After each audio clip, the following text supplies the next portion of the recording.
Olá, boa noite para você. Seja bem-vindo ao Jornal da Record. O governo anuncia central de inteligência dentro da ABIN para enfrentar ameaças à segurança nacional. Em São Paulo, plataforma criada em universidade vai antecipar dados sobre coronavírus em 91 cidades. Ministro do STF derruba veto ao uso de máscaras em presídios. Agora, no Jornal da Record.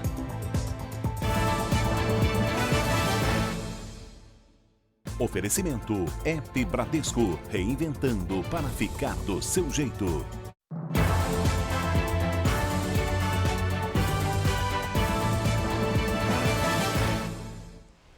O Ministério da Saúde divulgou um novo balanço das ações e dos investimentos feitos no enfrentamento à Covid-19. Vamos a Brasília com Matheus Scavazini. Olá, Matheus, boa noite. Boa noite, Patrícia. O governo federal repassou mais de 16 bilhões de reais a estados e municípios no combate à pandemia. Até o momento foram entregues aos estados 8.923 ventiladores pulmonares e 11.353 leitos de UTI foram habilitados. Técnicos do Ministério da Saúde lembraram que a responsabilidade de compra de equipamentos e insumos é dos estados e municípios, mas que o governo federal colabora.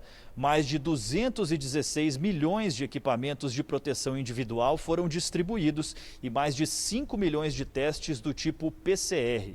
O secretário executivo do Ministério da Saúde, Elcio Franco, também falou sobre a definição do público-alvo quando sair a vacina contra a Covid-19. Vamos ouvir. Nesse nosso país de dimensões continentais, não só de definir os públicos-alvo prioritários, como também a logística para fazer chegar a cada um dos 5.570 municípios desse nosso país continental a dose das vacinas e acompanhar a cobertura vacinal, fazendo a logística com a conservação, com a aplicação, dentro de uma gestão tripartite também. Vamos ao levantamento mais recente da Covid-19 no Brasil. Segundo os dados do Ministério da Saúde, o Brasil tem hoje 2.750.318 casos de coronavírus. São 94.665 mortes registradas, sendo que 561 ocorreram nas últimas 24 horas. Ainda de acordo com o boletim do Ministério da Saúde, 1.912.319 pacientes estão curados da Covid-19 e 743.334 seguem em acompanhamento. Em São Paulo, 2 universidades estaduais se juntaram para criar uma plataforma que gera estatísticas da Covid-19 de 91 cidades do estado. A Giovana Rizardo tem os detalhes. Explica pra gente como é que funciona. Giovana, boa noite. Oi, Patrícia, boa noite para você, boa noite a todos. O projeto é chamado de InfoTracker e foi desenvolvido por pesquisadores da Universidade Estadual Paulista, a Unesp, e também da Universidade de São Paulo, a USP. Essa plataforma, ela faz o acompanhamento de dados em tempo real e depois analisa estes dados. A sociedade, também o poder público e os órgãos fiscalizadores podem consultar tudo a qualquer momento. A ferramenta ela é baseada em dados matemáticos e modelos matemáticos, extrai os dados divulgados pelas prefeituras, gera as informações como evolução da doença e as comparações entre as cidades. Esse é o maior diferencial. Também é possível ver indicadores gerais de pacientes recuperados, casos confirmados e de mortes desde o fim de março. Em menos de 2 meses, foram mais de 46 mil visitas e no fim desta semana já vai ser possível também obter os dados de casos e também de óbitos das próximas semanas. Patrícia. Obrigada, Giovana, pelas suas informações. Um respirador produzido por uma empresa mineira em parceria com a Federação das Indústrias do Estado foi homologado pela Anvisa. A Virgínia Nalon tem os detalhes direto de Belo Horizonte. Olá, Virgínia, boa noite para você. Oi, Patrícia, boa noite para você também. Os aparelhos que foram fabricados com uma tecnologia inédita já podem ser usados em todos os hospitais do Brasil. A expectativa é que nesta primeira etapa, 1.300 aparelhos sejam doados a hospitais públicos aqui de Minas Gerais. Cada respirador pode ajudar até 5 pessoas. São, portanto, 6.500 vidas que podem ser salvas da Covid-19. Na próxima semana, a Federação das Indústrias vai comprar outros 1.500 respiradores para doar ao governo do estado. Patrícia. Obrigada, Virgínia. Bom trabalho para você. O prefeito de Belém, Zenaldo Coutinho, pode ser investigado por improbidade administrativa. A repórter Natália Lago tem as informações. Boa noite. Boa noite, Patrícia. O Ministério Público do Pará entrou com uma ação na Justiça contra o prefeito por realizar contratos emergenciais por causa da pandemia de Covid-19, que não foram publicados no portal da transparência do município. Nós entramos em contato com a Prefeitura de Belém, que informou que abriu um procedimento administrativo para apurar o caso. Patrícia. Obrigada, Natália. A Secretaria de Polícia Militar do Rio iniciou uma apuração interna para investigar policiais militares que receberam o auxílio emergencial durante a pandemia. A fraude foi descoberta após um cruzamento de dados feito pela Corregedoria Geral da União e o Tribunal de Contas do Estado. Foi comprovado que 401 policiais militares do Rio receberam benefício do governo federal. E o número de solicitações indevidas pode ser ainda maior. Pelas regras, quem possui emprego formal não tem direito ao auxílio emergencial. E o presidente Jair Bolsonaro decidiu reorganizar a ABIN, Agência Brasileira de Inteligência. Voltamos a Brasília com o Matheus Escavazini. É com você. Patrícia, as medidas previstas em decreto entram em vigor no dia 17 de agosto. Uma das alterações é a criação do Centro de Inteligência Nacional, que vai ser responsável por planejar e executar atividades de inteligência para o enfrentamento de ameaças à segurança do Estado e da sociedade e ainda coleta de dados. Também vai assessorar órgãos para políticas de segurança pública e identificação de ameaças criminosas. De acordo com as autoridades, o novo quadro de cargos comissionados foi remanejado e não houve aumento de custos. A justificativa é aumentar a eficiência e eficácia da ação administrativa. Patrícia. Obrigada pelas informações. E as negociações de um pacote de auxílio econômico nos Estados Unidos e o aumento de número de casos de coronavírus por lá movimentaram o mercado financeiro nesta segunda-feira. A semana começou com forte alta de 1,83% do dólar, que fechou o dia vendido a R$ 5,31. Já o índice da Bolsa de Valores de São Paulo caiu 0,08%, acima dos 102 mil pontos. O presidente Donald Trump disse nesta segunda-feira que uma política de bloqueio permanente não é um caminho viável para combater o coronavírus. Trump argumentou que os bloqueios não impedem futuras infecções e que outros países viram ressurgir casos mesmo com o comércio fechado. As mortes nos Estados Unidos aumentaram pela quarta semana consecutiva. O avanço do número de casos relatados está relacionado a mais testes. Na Espanha, o rei emérito Juan Carlos, de 82 anos, anunciou que vai deixar o país. O monarca disse em carta que a repercussão pública de acontecimentos passados da vida privada dele foi o motivo da decisão. Juan Carlos é alvo de uma investigação do Supremo Tribunal Espanhol. Ele é suspeito de corrupção e de transferir dinheiro de forma ilegal para paraísos fiscais. Os ministros do STF têm até sexta-feira para decidir se as operações em comunidades da região metropolitana do Rio continuam proibidas durante a pandemia. Vamos até lá com Pedro Paulo Filho. Boa noite. Oi, Patrícia, boa noite para você, boa noite a todos. Olha, a votação é virtual e até agora 4 ministros se pronunciaram a favor e 1 contra a proibição das operações. Nessa segunda-feira, pesquisadores da Universidade Federal Fluminense divulgaram um estudo que mostrou que essa proibição das operações em comunidades reduziu em mais de 72% o número de mortes. A quantidade de feridos também caiu pela metade. A análise foi feita entre os dias 5 de junho, quando uma decisão liminar do STF entrou em vigor, e 5 de julho. A estimativa é que 30 vidas tenham sido salvas. E esses números reforçam o último balanço, relatório do Instituto de Segurança Pública, que mostrou que em junho, 34 pessoas morreram por intervenção de agentes do Estado. No mês anterior, tinham sido 129. Patrícia. Ok, Pedro, obrigada pelas suas informações. E depois de 4 meses fechado, o Parque Olímpico do Rio, principal sede das Olimpíadas de 2016, será reaberto nesta terça-feira. O parque vai funcionar de terça a domingo, entre 7 da manhã e 10 da noite.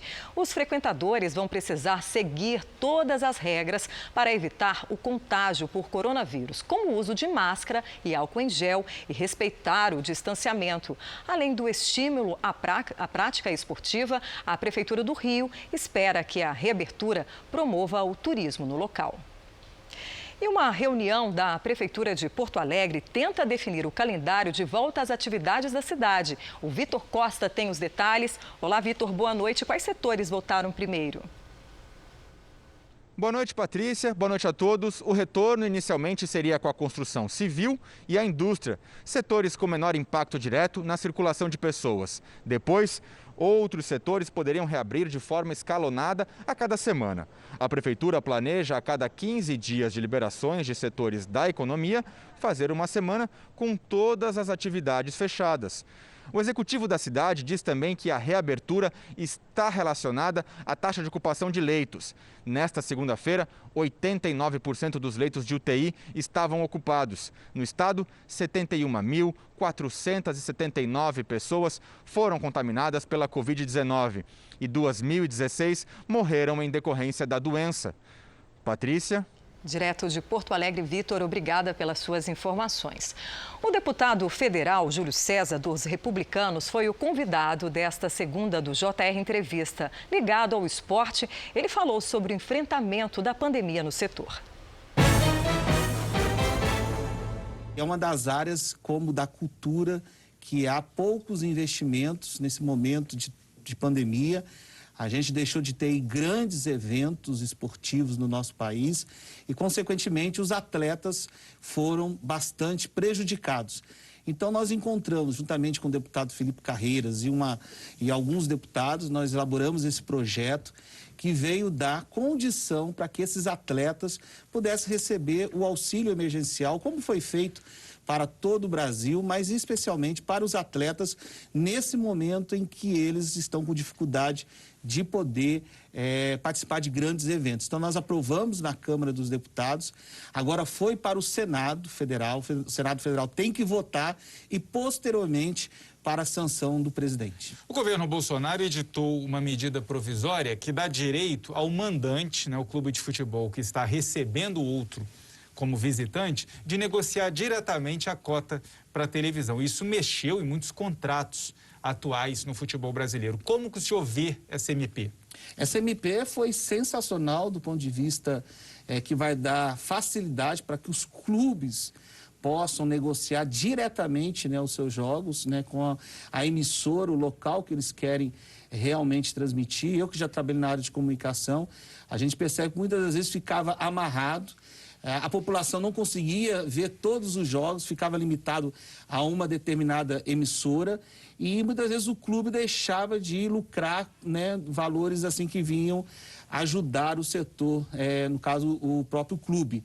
Então essa medida ela foi feita não só para um time de futebol, mas para que todos pudessem aderir. E nós já estamos vendo aí o sucesso que aconteceu no Rio de Janeiro, A gente viu o próprio Flamengo utilizando já desse mecanismo, essa MP, e nós queremos que ela seja pautada o mais rápido possível para que a gente possa converter essa MP em lei, porque realmente vai ajudar os clubes de futebol a sair dessa situação tão difícil que eles vêm enfrentando há muito tempo. Mas o senhor está usando como exemplo o maior clube de futebol do Brasil. Para ele pode ter sido um bom negócio, mas na hora que a gente pensa nos clubes médios e até pequenos, que quando negociam em bloco tem mais força para receber esses recursos, não pode prejudicar o restante desses clubes e acabar nessa avaliação aí, melhorando a situação apenas dos grandes clubes que já têm uma situação econômica mais privilegiada? Olha, eu tiro por base aqui Brasília. A gente vem conversando com os times de futebol. No primeiro momento, os pequenos acharam que teriam prejuízo, mas todos esses pequenos acabam sempre jogando com um time grande. E aí é possível eles utilizarem nessa volta uma condição de poder ter um recurso bem maior para o seu clube. Então eu vejo que é a saída, né, do futebol brasileiro, essa MP. O senhor faz parte da Comissão da Reforma Tributária, e a proposta mais polêmica, que ainda não chegou ao parlamento, mas o governo federal deve enviar, é a recriação, né, de um imposto nos moldes da CPMF. Você acha que há espaço para a gente mudar e ter um novo imposto? Já conseguimos fazer a reforma trabalhista, a reforma previdenciária e agora nada mais como a gente lutar pela reforma tributária. Há uma proposta na Câmara dos Deputados, como também há uma proposta no Senado Federal. Então a gente está lutando para que realmente essas duas propostas venham se conversar e a gente possa, no final do ano, sem dúvida alguma, a gente tentar aprovar. Agora, o que nós não queremos é que haja um novo imposto com aumento, né, vamos dizer assim. E a balança comercial brasileira fechou o mês de julho com um superávit de 8 bilhões de dólares. É o melhor resultado para o mês desde 1989. Houve queda das importações durante a pandemia e a cotação do dólar favoreceu as nossas exportações. O governo boliviano ordenou o encerramento antecipado do ano letivo por causa da pandemia de coronavírus. O principal motivo é que os estudantes das áreas rurais não têm acesso adequado à internet e, portanto, ao ensino virtual. A medida supõe a aprovação automática dos estudantes e garante o pagamento regular de salários aos professores da rede pública. E no México, os estudantes vão completar o ano por meio de um programa de aprendizado em casa, transmitido pela TV.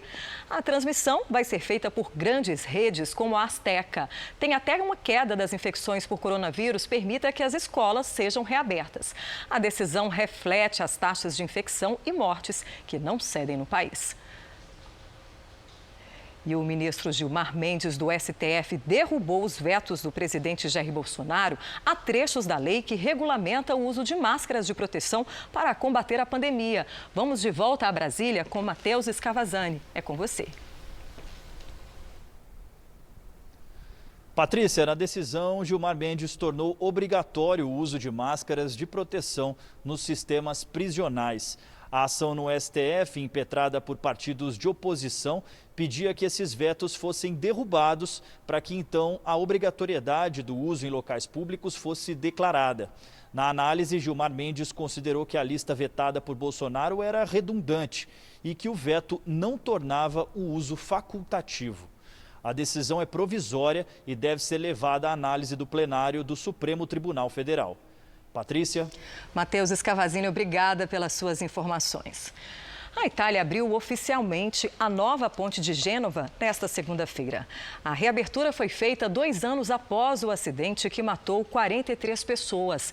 A nova ponte, de 1 quilômetro de comprimento, foi projetada pelo arquiteto Renzo Piano e substitui a antiga, que rompeu num dos piores desastres civis da história da Itália. E uma empresa de cruzeiros da Noruega cancelou viagens por causa de um surto de coronavírus a bordo. 41 pessoas foram infectadas em um dos navios entre passageiros e tripulantes. Outros passageiros foram alertados e fizeram testes, mas muitos desembarcaram ao longo da rota antes da situação ser controlada, o que pode ter disseminado o vírus. E documentos mostram que o Irã pode ter escondido a maior parte das mortes por Covid-19 no país. E quem tem os detalhes é a correspondente em Israel, Bianca Zanini. O número de mortes pelo coronavírus no país seria quase o triplo do número oficial. O governo iraniano divulgou um balanço com 14.405 mortes até o dia 20 de julho. Mas, de acordo com documentos obtidos pela rede britânica BBC, quase 42 mil pessoas teriam sido vítimas da pandemia. O número de casos confirmados atingiria 450 mil, quase o dobro dos 280 mil divulgados pelo Ministério da Saúde. O Irã é o país no Oriente Médio mais atingido pelo coronavírus. De Tel Aviv, Bianca Zanini. Obrigada, Bianca, pelas suas informações. E uma forte tromba d'água assustou os frequentadores de uma praia na Bélgica. Alguns banhistas conseguiram gravar imagens. Segundo a agência meteorológica local, o fenômeno que aparece, um tornado, aconteceu quando uma tempestade tocou o mar calmo do norte. Apesar do susto, as autoridades disseram que não houve relatos de mortos ou feridos. Um navio grego que naufragou há mais de 2.500 anos se tornou um museu subaquático.